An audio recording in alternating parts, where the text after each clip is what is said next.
Have you ever scrolled through Instagram, TikTok, LinkedIn, or X or something, and then we came across works from designers that you follow or designers that follow you, then you'd be like, damn, I wish I was this successful. I wish I had this kind of client. I had clients that would pay as much as these guys have, right? And the truth is that you keep saying those things based on the flashy things that they post. Maybe it could be their flashy camera, their flashy gear, could be their testimonials that they post online and all of those things. And honestly, some of these guys actually are successful as they look. But the truth is that there are others who are also just faking it. Others are just, they are not as successful as they portray online. And this is the term that they refer to as fake it so you make it. Now, don't get me wrong, this is not bad. And this is also what is referred to as personal branding, right? Personal branding slash fake it so you make it, right? Now, this is not bad, don't get me wrong. But the whole idea is that some people overdo this faking it till you make it thing. All right. And so in today's video, we are going to cover three things, right? The first thing is that we are going to talk about what fake it till you make it actually means. The second is that we are going to talk about the dark side of fake it till you make it and why or whether you should do it or not. And then the third thing is the better way to build a strong personal brand. Before we continue, let's take a little extract from my role model. Please do. When we talk about brand, it's not what things look like. It's about the emotional, irrational feeling that we have towards something. The fact that we're willing to wait in line to queue up to get something or to search and scour the internet to find a little tidbit, a morsel of like when the new drop is coming or anything. There are a couple of people, a couple of companies that have this in spades, and the rest of us are mere mortals trying to achieve that level. And the way that we do that is we have to be able to let people in on who we are on a personal level, or to create certain expectations that are positive associations with that company. And we can get into it as deep as you want, but that's kind of it in a nutshell. Think about associations. You can have negative associations or positive, and that's part of your brand. So if you show up and you treat people poorly and you're a bit of a jerk, well, that is your brand. It's a negative association. Conversely, if you're generous, if you're always kind to people, you take an extra minute to really genuinely want to help people, that will be the positive association of your positive brand. So originally the term fake it till you make it means that's meant you being confident even though you are not. And technically if you are not confident, I don't think it's possible for you to be confident. I mean, you can act confident, but you acting confident actually makes you confident. I don't know if this sounds like a whole lot of mathematics in my head, but yeah, basically that is it. But then I mean, for instance, you could be nervous. I mean, you could be a nervous speaker, you could be an introvert, right? But then for the sake of faking it, you make maybe there is a public speaking program where you have to present a speech or something, and then you know that you are very nervous, but then you know the essence of you delivering that speech, right? So you have to, in a way, act like you're not nervous just so that you can deliver the speech and get it done and done for. But then this approach only works if you are faking confidence and not skill.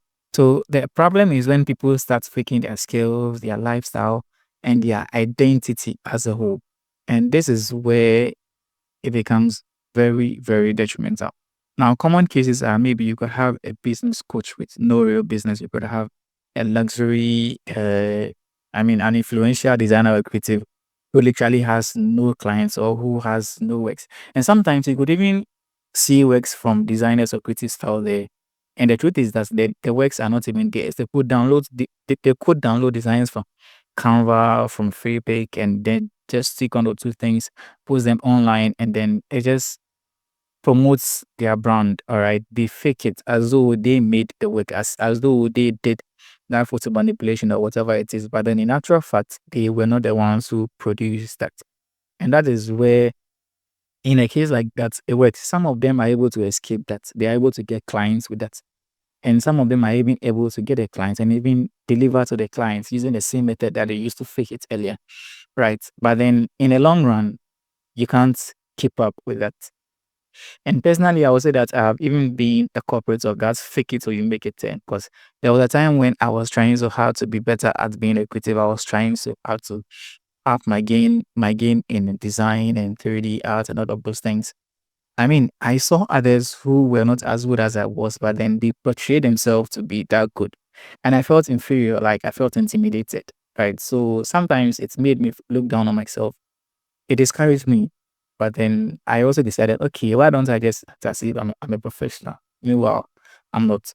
But the truth is that I had a skill, and that is where it's a good option to fake it. But then the moment you don't have the skill and then you decide to act as though you have the skill, that is when it becomes detrimental. So some people do get away with it, like I said earlier, and then some people, it doesn't really work out for them. Right.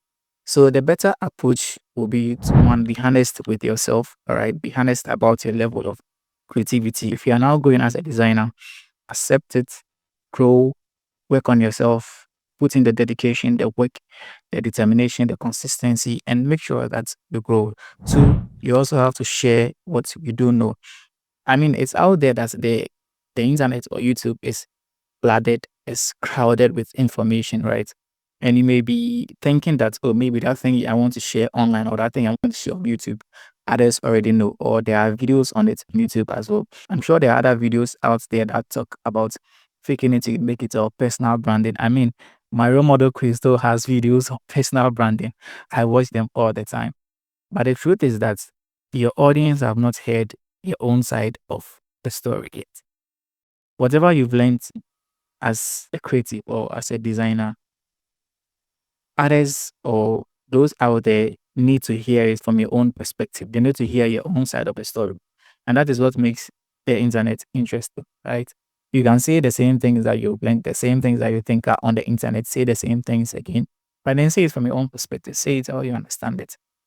For all you know, someone out there just doesn't understand it that well. Maybe it's from you that the person will get a better understanding of whatever it is that you are going to talk about, right? And then the third thing is that build on your skills, not just your image. Note that I said build on your skills, not just your image. So it means that you need to be building on your skills and your image simultaneously, right? Don't build one and ignore one. Your image is just as important as your skills. One can't outgrow the other. I mean, in a case where your image outgrows your skills, that becomes detrimental. It means that you're going to get gigs that you can't actually execute. But then because your image is portraying you to be a professional, you're going to get professional gigs and you will not be able to deliver, and then it's going to go against your brand. So I would advise that you work on your skills, right? Try to better your skills, try to learn extra skills. If you are a designer, don't limit yourself to just Photoshop, Illustrator, Flyers, and all of those things. Expand your territory, right? Learn marketing, learn video editing, learn content creation. I mean, add something more to your arsenal. That is what makes you more valuable as creative. That is what makes you valuable on the internet, right? And then the last thing as well is that I'll say that you should keep pushing and be consistent, right? Consistency is key in growing as a creative, right? It is very, very key in growing as a creative.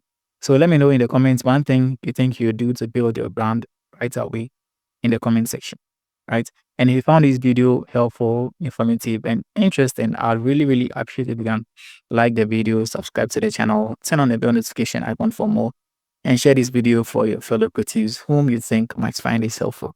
So until next time, stay creative, guys. Peace.